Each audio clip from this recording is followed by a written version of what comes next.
What's up, Team Diadem? We're back with another Courtside Sessions episode, and today features not a Grand Slam champion or a WTA top 20 coach, but what some might consider the voice of a generation for a specific tennis fan out there. We're here with Cracked Racquets, Alex Gruskin. How you doing today, Alex?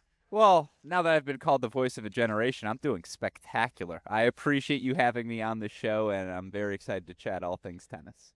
Yeah, 100%. We'll get into Cracked Racquets a little bit, but I think it would be awesome to start with what was Alex Gruskin like as a junior tennis player? You know, this is why I came on this show, because this is a topic I'm always looking to talk about more, and unfortunately can never find an excuse to do so. The poorest man's Andy Murray. I think that would be the comparison my dear friend Gil Gross has offered for my game, in the sense that I like to talk a lot to myself out there on court. The backhand can be frisky. I'll never forget I was fortunate enough to get to hit in with the Division I team recently, and the coach looked at me and he goes, "Oh, you actually played tennis." And I didn't know whether to take that as a compliment or an insult. And so I guess I always say, if it's a binary system, I'm a 1, not a 0. Like, you would watch me and say, "Oh yeah, that guy played tennis growing up." Again, the poorest man's. I cannot emphasize this enough. The poorest man's Andy Murray. I would say that's the comp for me. But obviously, grew to love the game. I was a little chubby growing up, and then my age 13, 14 summer, I played 6 hours plus a day in that summer, and then I got skinny. Girls occasionally noticed. I always associated that with tennis, and that thus grew my love for the sport. No, 100%. I love to hear that. How old were you when you got into the game? Probably first time I played, 4 or 5. When did I start playing more than once a week? Probably 11, 12 years old. And Okay. I have an older brother who also grew up playing tennis. That always was a big thing for me, is just wanting to be included in his lessons and his groups. And I'll never forget, it was both a wonderful and kind of horrible moment. It's like when you beat your dad in arm wrestling, where it's great, but then the veneer of him being that figure is shattered in your brain forever. I'll never forget going into his senior year, my sophomore year of high school. He was the captain on the team, but he had been in Costa Rica doing some sort of pre-college summer program, and it's going to slip out here. I kicked his ass when he came home, just destroyed him. And I remember thinking, you are never going to beat me again. And then also thinking, oh man, there goes the veneer. I'm the better brother now. That's awesome. And I see that all the time with families across the country. I know we have a couple of our sponsored players out in California where they kind of start the matches with the older of the siblings at a disadvantage and try to level the playing field. But I know that's got to be a great feeling when you take off the big dog. There's nothing better. My younger brother now, let the record show, is the best of the three of us, as it should be. But yeah, I mean, there was a while there. I had a solid 12-year run at the top of the game. I love to hear that. That's awesome, man. And then when did you play USTA tournaments and all that kind of stuff, or more just on the high school team? I did USTA tournaments. Did I ever play a national event? I mean, the Midwest Close kind of counts as a national event, but I wasn't playing L1s or L2s every weekend. That wasn't me. Did I travel within the Midwest to play some tournaments? I sure did. I was really fortunate, and this is why I do what I do today. I played club tennis in college. I think it's a great mechanism and a great outlet for players like myself who took tennis seriously growing up, but then wanted a full college experience or wanted to go to school somewhere where they weren't good enough to play on the varsity team. And so to have that club experience, everywhere I went for club tennis tournaments, my doubles partner and I, we would find ourselves in tennis conversations. That was kind of the genesis of how we started our podcast and got Cracked Racquets rocking and rolling. But I also say, and look, it's an excuse for me to talk about it, so I apologize, listeners. My senior year, we won the Club Tennis National Championship, and the hubris I earned from winning that title carries into what I do today. It's why I can convince myself I belong doing what I'm doing, because it's well, I didn't win at the highest levels, but I've won some shit. And so I kind of know how that works. And, again, the fun associated with all of that, the joy that's brought me, it's just, this sport is a lifelong sport. And that is why I've always gravitated towards it. I think that's why tennis fans everywhere do as well. Oh, 100%. And I'm really glad you brought up the college tennis club scene because I think that that's often an alternative that a lot of people don't really think about. And it sounds like you had a really great experience. What led you? Did you choose Michigan knowing that you were going to play club tennis, or did it kind of happen while you were on campus? I went to Michigan with an understanding of what the club team was. I had friends from my area of the state. And, again, you go to the University of Michigan. If you're from Michigan, there's going to be a lot of fellow in-staters there. I had peers of mine who were on the club tennis team and had told me about it. And so to get involved right away, tennis is a co-ed sport as well, which is always nice to have a set of both guy and girlfriends just available right away who you have something in common with. And again, to get to travel a little bit, to get to keep the sport serious enough to where, look, we practiced twice a week. Now Hmm. those practices were 10 p.m. to midnight, so you didn't always get the best out of everyone. They were Monday and Wednesday night as well, but to get a 2-hour study break, to get to go hit a tennis ball at the varsity tennis center for a couple of hours, to get to do that all year round, it was the best. And yeah, I cannot recommend that pathway enough for people who maybe want to go to a school where, again, tennis wise, it's not going to match up for you.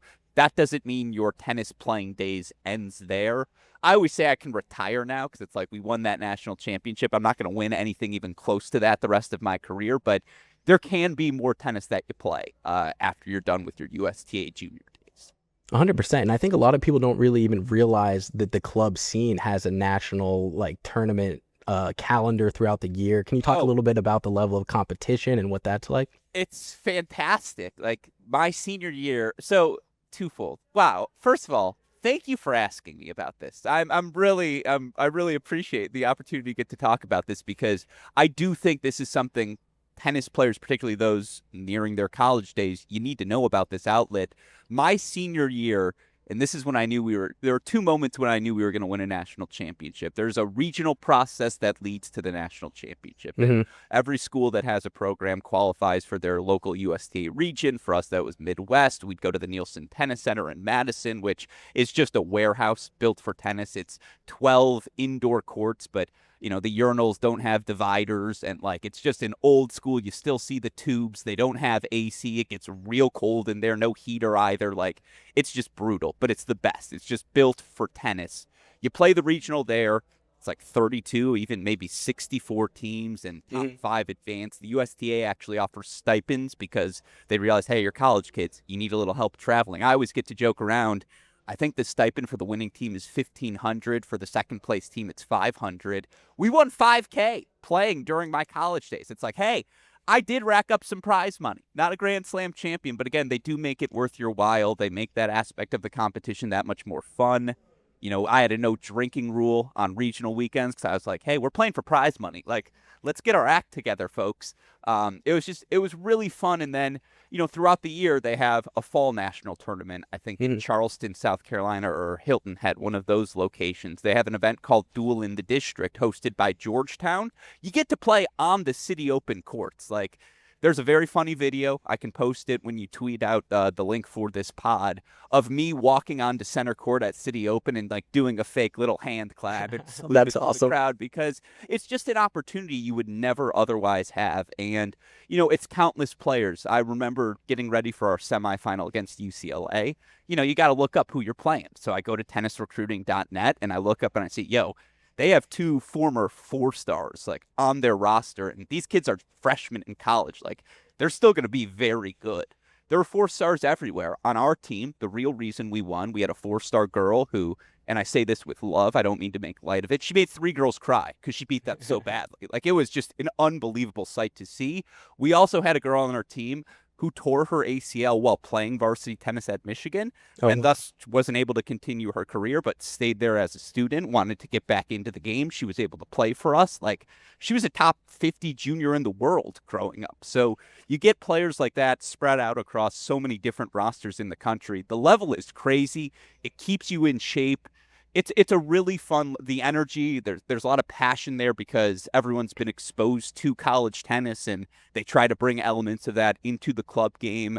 A lot of different programs now across the country have varsity club programs interacting with one another. I know for us, Adam Steinberg was kind enough to give us clothing and gear us up for all of our competitions. It's a really cool program that just about every school now carries, and yeah, couldn't recommend it enough for those who are worried they may lose touch with the sport after they head to college. We're trying to fill out the Mount Rushmore, and I'm sure I'll find a fourth, but Grant Chen, who's now the head coach at SMU, one of the fastest rising coaches, and certainly a guy who runs a program second to none from what he's doing logistically over down in Dallas. He's a UCLA club tennis alum. You have new assistant for the Florida men's tennis team, Max Kohler. He played club tennis at Florida during my 4 years at Michigan. Like, we overlap. We became friends during our club time. Now I talk to him once a month at least in his role as Florida coach, and in my role in media. And it's just, you're never going to know who you're going to meet in those situations. And maybe it will lead to something where you can use your passion for the sport and turn that professional. And so just to add that element as well, it's not only about the tennis. You meet some really cool people along the way. Yeah, that's awesome. I'm really appreciative that you took a second to toss that out there. And then now on the flip side of the coin, the NCAA tennis landscape is something that you're certainly an expert in. During your time as an undergrad, did you always want to go into sports media on that side of things, or how did that kind of develop for you? No, that was a later. Yes. What young guy with two brothers who played a sport growing up doesn't want a future in sport? I think all of us would love a future in sports, no matter how we can make that possible. And for some of us quicker than others, we realize, well, it's certainly not going to be playing. That was the case for me very early on.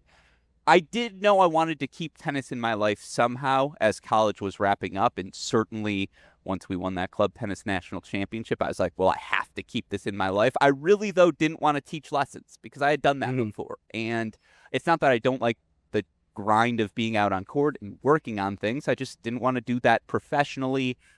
I was fortunate enough that one of my friends from high school, as well as my doubles partner in college, I kind of talked them into, well, let's try this podcast thing, because it was 2017. And at that point, not everyone had a podcast. And there were a few out there, the tennis podcast. You had Ben Rothenberg's No Challenges Remaining. Those were really the only two shows out there. And I didn't think either spoke to my generation of tennis fans, or a generation of tennis fans who weren't only just watching mainstream tennis players, but we're also watching challengers, we're watching futures, we're watching collegiate tennis, of course. And I know the passion of college tennis fans. They love college tennis more than they love any other sport, more than the game of tennis itself. And so, again, I think I gravitate towards passion more than anything else. I love that enthusiasm. Even if you have a negative thought about something I have said, I always love hearing those negative thoughts, because it means you care enough to feel some sort of way about what I'm saying. And that's all that our sport needs. We just need people who care. And I've found that people who actually follow challenger tennis, actually follow futures results, actually follow the collegiate level closely, those are the people who care about the sport the most, because they're going out of their way to try and follow that level.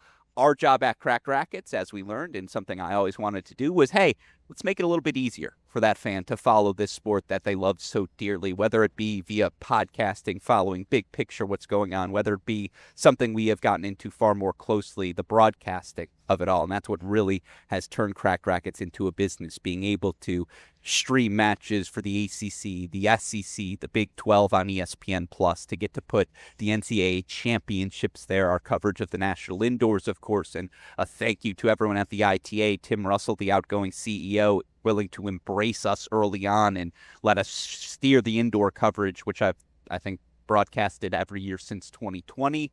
Again, if you were looking to follow college tennis, you had to work hard. And if you're willing to work hard to follow a fuzzy green ball being hit around a court, you care about tennis. And so to try and make people's life a little bit easier, that's what we want to do here at Cracked Racquets for those most passionate tennis fans, and show them, hey, it's not just you. There's a community of us out here.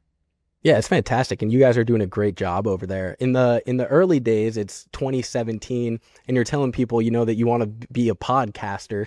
How is the reception there at the beginning? And not only just a podcaster, but you want to do college tennis. That's out of the box. Well, twofold. There's two ways of answering that question. I had a different job that I started simultaneously to doing the podcasting on the side. Now, I knew there was a moment at the start of 2020, we had the opportunity to broadcast the Ann Arbor Challenger, the National Indoors for the men and women, and do this Lexington 100K or Nicholasville 100K at Top Seat Tennis Club, excuse me. Still burnt into my brain the promos we had to do for that because they were early on ones. But we had the opportunity to do that over the course. It was 4 events in 5 weeks. And it was just like, hey, man, I can't take that much vacation time. Like, if we're going to do that, I have to go full time.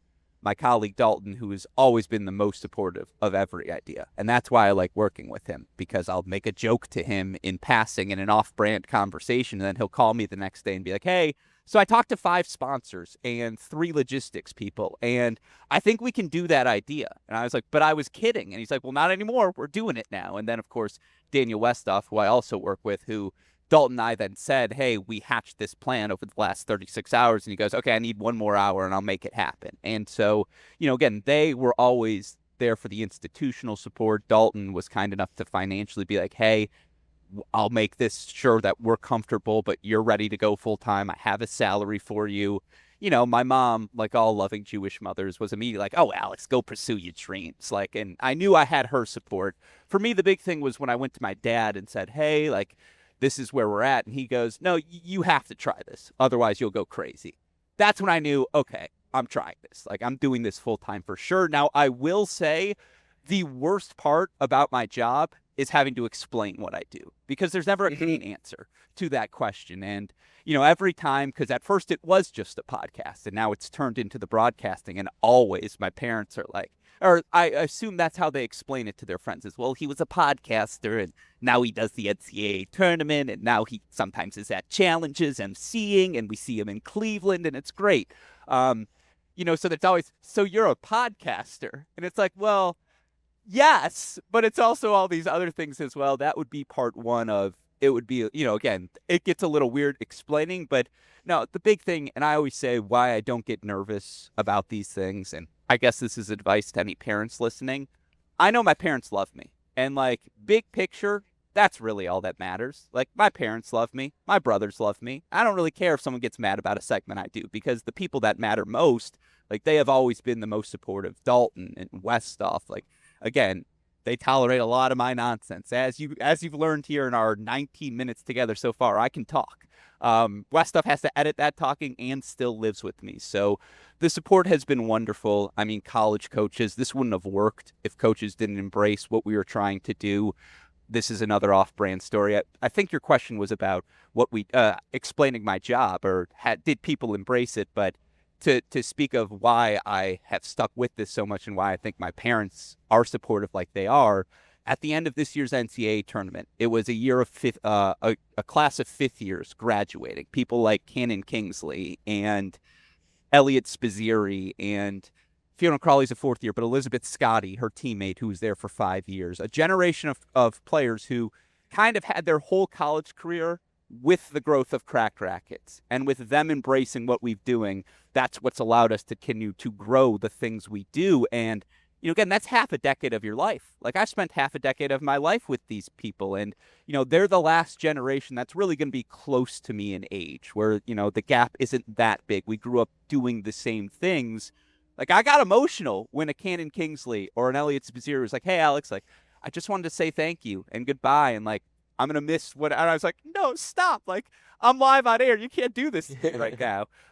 But why we've embraced the collegiate level, and I think why the support is there, is it's families. It's parents still rooting for their kid and rooting for a school, and communities rooting for these players. And that just generates a love and an enthusiasm that I just don't know if any professional sport, if an individual professional sport, could generate. And so that's why I think Cracked Racquets has been able to grow, because there is a passion there, again, and it's just tapping into that passion we've been so fortunate to be able to do. Yeah, 100%. And I really love those comments about your family and the support system. And I think that's something that a lot of tennis parents can take out there and realize that even outside of the game, the way that you handle your son, your daughter in their competition, really, it's going to impact their life. The way that you feel the way about your parents now, it gives you the confidence to be able to pursue all of your dreams and everything.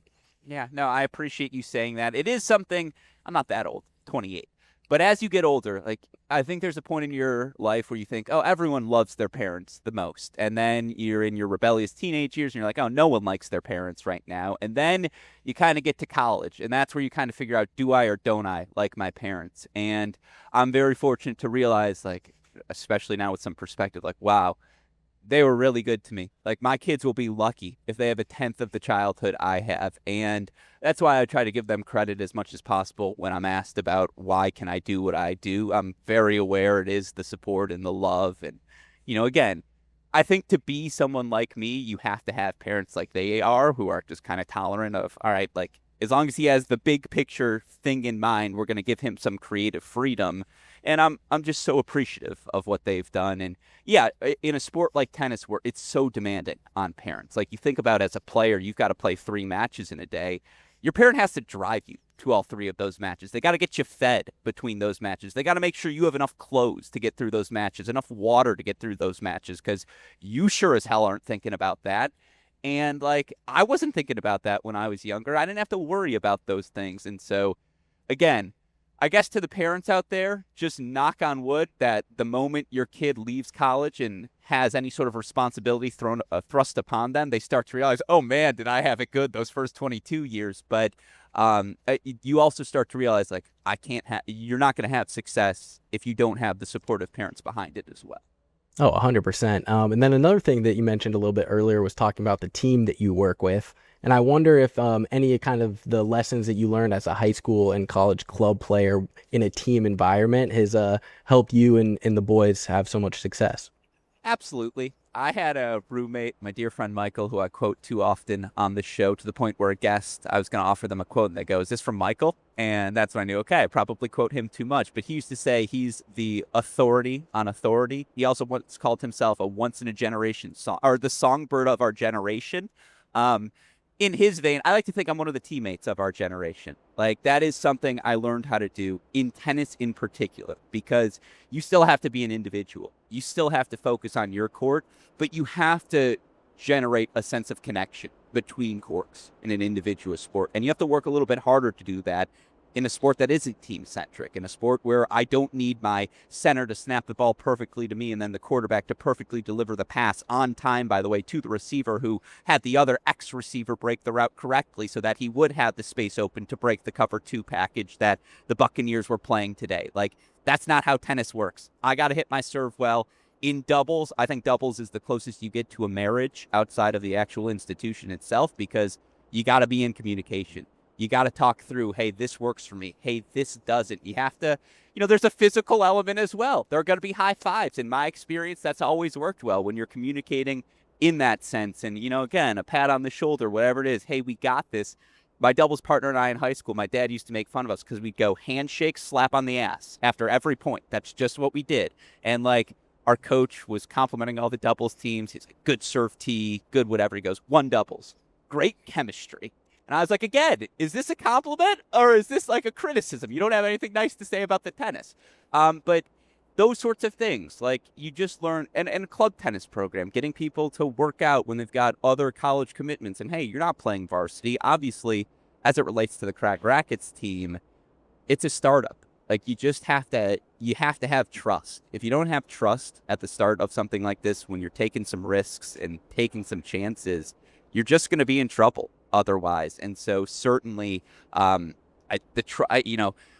and I fought in our very first week to push the boundaries of, okay, this is as far as we can go.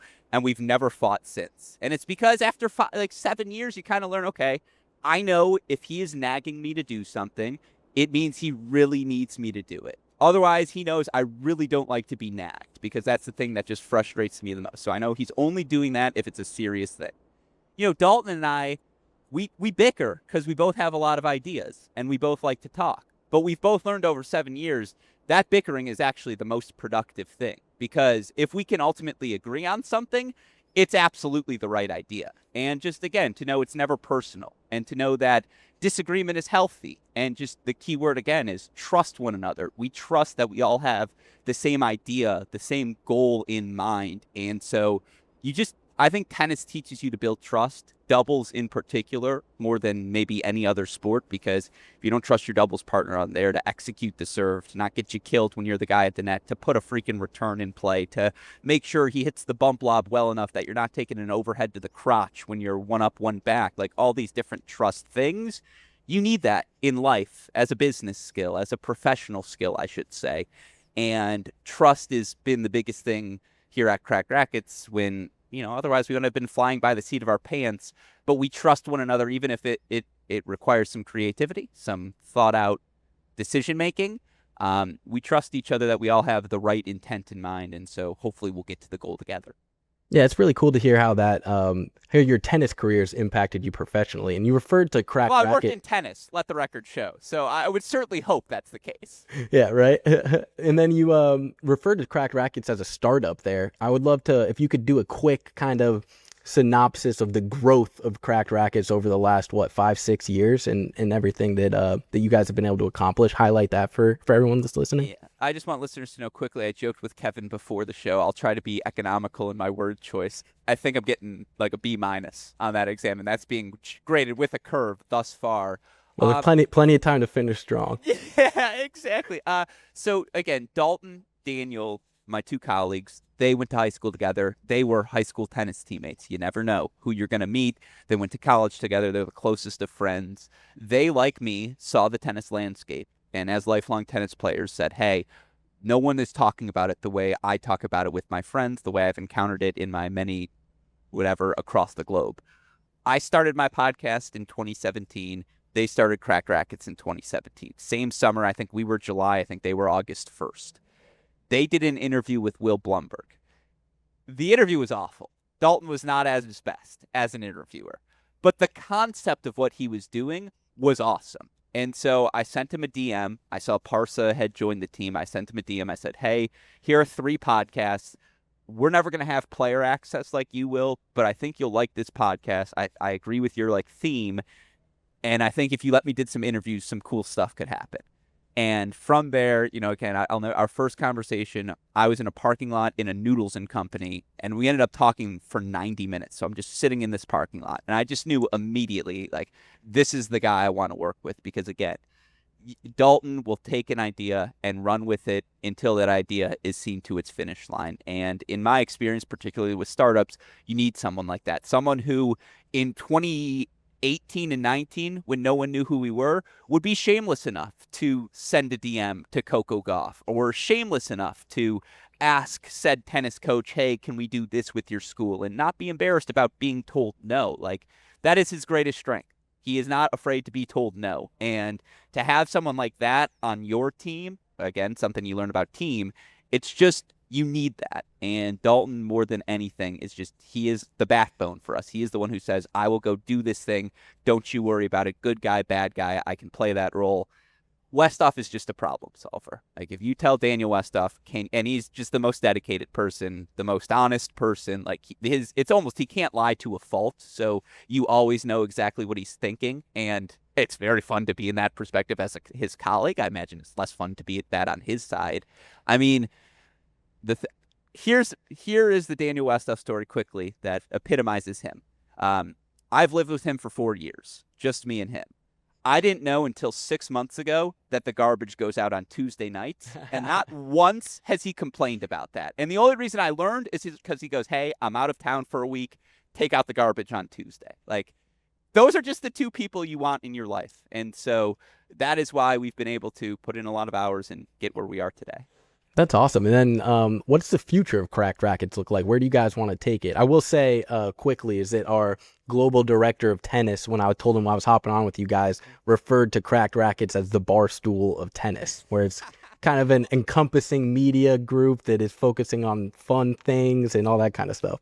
Clip that, send that to Dalton, because that was one of his early phrases. I'm not a barstool guy, not in the sense that I'm anti-barstool. I'm more of a ringer guy. I was Bill Simmons universe. I feel like you're one or the other. And so I was always a ringer guy. But It's just to provide a spotlight, continue to provide a spotlight on aspects of the game that, if seen, would be as popular as anything. Like, we know college tennis, challenger tennis, future tennis, the quality is right there. You see it in the results. Guys going from college, from the challengers, and having serious pro level success right away.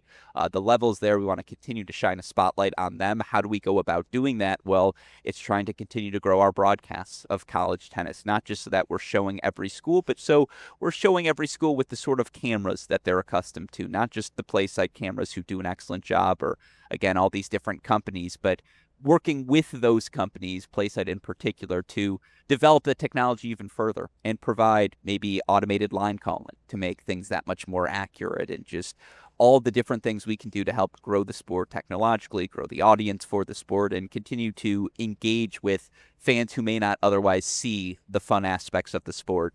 The racket cracks, the screaming at the boxes, just all the different things that make this sport so unintentionally hilarious.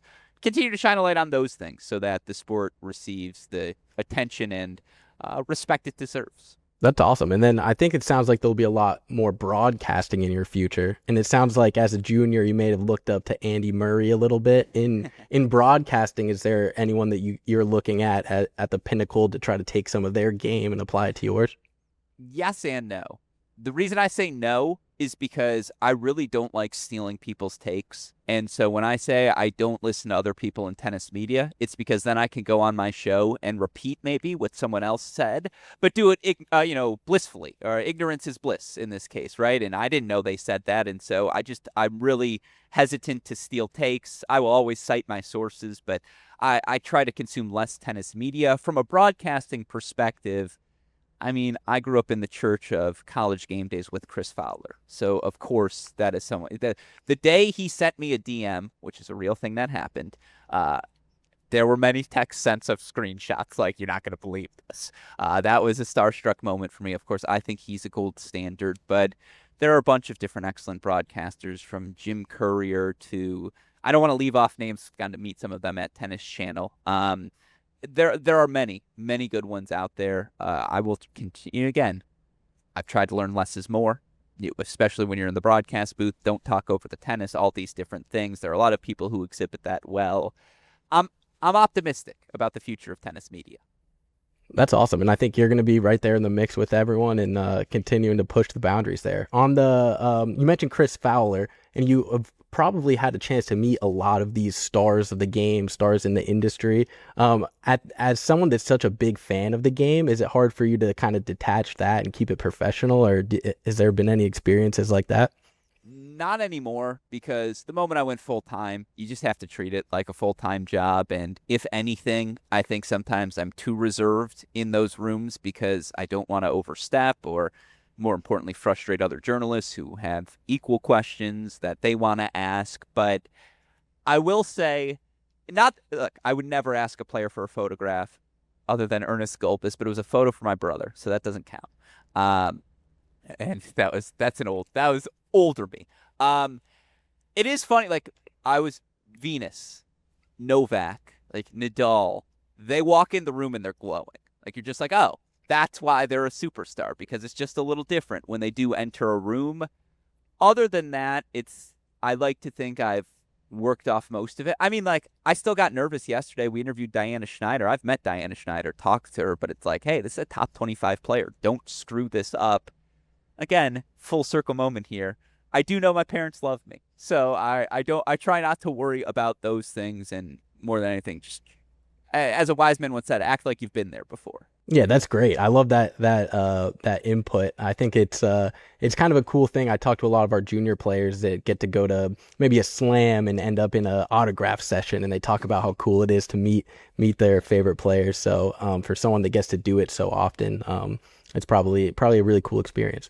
It's very fun. The most pleasant surprise is just how normal and kind most of them are. Again, I've had the opportunity to ask questions.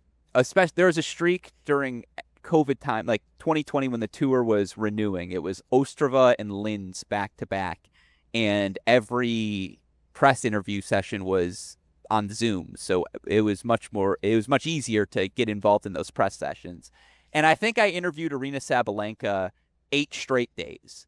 Oh, wow. And I remember on day number 4, it's a humble brag. It's not humble. I apologize. Day number 4, she goes, Alex. And I was like, you know my first name? And then I realized, oh, no, it says under the thing, Alex Gruskin. But she goes, Alex, you're pretty funny. And I, that threw me off. I had no response there. I was like, next question. I was like, you go the next person. I'm good. But they're just like normal people who appreciate you being a human with them, who appreciate you talking the way. Again, that it helps that I'm similar in age with a lot of them right now. At worst, I watched Drake and Josh. They watched iCarly. We're a generation of Miranda Cosgrove off, but we kind of get the same language. That's helpful for now. But more than anything, they just want people who care, who are interested. If you bring up a stat with a player, that means you did your research, and they care about those sorts of things. So more than anything, it's a focus on trying to be professional. Then, again, they have plenty of smoke blown up their derrieres already. 100%. And something that I would be interested in hearing a little bit about before we wrap it up here is if you have any top memories of your coverage of the NCAAs over the last few years. Is there any one or two things that really stick out, moments that you'll carry with you? Yeah. Some I won't share because that was not appropriate. Look, national indoors wise, the best match I've ever seen, and I was one of 7 people in the building, 2021 National Indoor in Stillwater, 4-3 UNC beat the Peyton Stearns, Kylie Collins, Lulu Sun, freshman Texas team. That's the best match I ever saw in person. But there have been a lot. I mean, this year's Texas TCU men's final, to see, some of the things that crowd members were saying to one another. It was a real college atmosphere, a real college event. And, again, certainly the backhand passing shot, Planine-Sheck hit at 4-6 in the third set breaker against Ozan in the NCAA semifinals. That's a backhand that'll stick with me for quite some time. There are moments like that because the tennis is just jaw-dropping. But more than anything, it's the energy. If you have college tennis in your community, go check it out. The energy will just captivate you, and you'll want to keep coming back. And when I think about my memories, that's the biggest thing for me is I just want another taste of that energy moving forward. Yeah, I'm really glad you brought that up because I think that's a really cool tip for any parents out there that bring your kids to the college tennis in your community because it's an electrifying atmosphere, and I think it's the greatest form of tennis personally. But 100%. It's the only place in tennis you are allowed to be partisan. And what I mean by that is get loud for your side. You're supposed to. It's college sports. It's not just tennis. It's a college sport. You are supposed to, if you are a Michigan fan, be there to root for Michigan. If you are a Michigan State fan, be there to root for Michigan State. And that's just, again, everyone's a Federer fan. Everyone's a Djokovic fan. You're there to root for tennis. On this, you're able to pick sides and just, again, one tennis fan is more impactful than 100,000 football fans in a stadium because that tennis player hears every word that is said about them. So get yourself engaged. If you want your kid to fall in love with the sport, I agree. Take them to a college match. Yeah, I really appreciate that. And we could probably talk for hours, and something that I think we'd love to have you back on when the NCAAs roll around this year. But we have to wrap this one up, sadly. So really thank you for your time. I appreciate it. I know you're a busy guy. No, I appreciate you having me, and yeah, look, you don't want me to do 10 more minutes on my forehand, because I got another 10 in me, but no, I appreciate you having me, Kevin, and again, I know what you and the Diadem team are up to. I had a player tell me recently that this offseason, one of the things they can't do it right now, but once they have the extended period, the Diadem rackets #1 on their list. They're like, I have a long run of things I want to try with it. And so people speak really highly about what you guys are doing and appreciate you having me today. Yeah, thanks for that plug. That's awesome, man. And, this has been, I think, a very valuable episode for junior players, parents, coaches, and really anybody that loves tennis. If you're not already following Cracked Racquets, which I'm sure are younger demographics all over it, for all the older listeners out there, people that just haven't been on the internet in the last couple of years, make sure you guys checked out Cracked Racquets. They have several different podcasts, all sorts of broadcasting coverage, just great tennis content. And then Alex is helping lead the charge over there. So this has been another episode of Courtside Sessions. We'll be back again soon with more episodes coming your way. Thanks.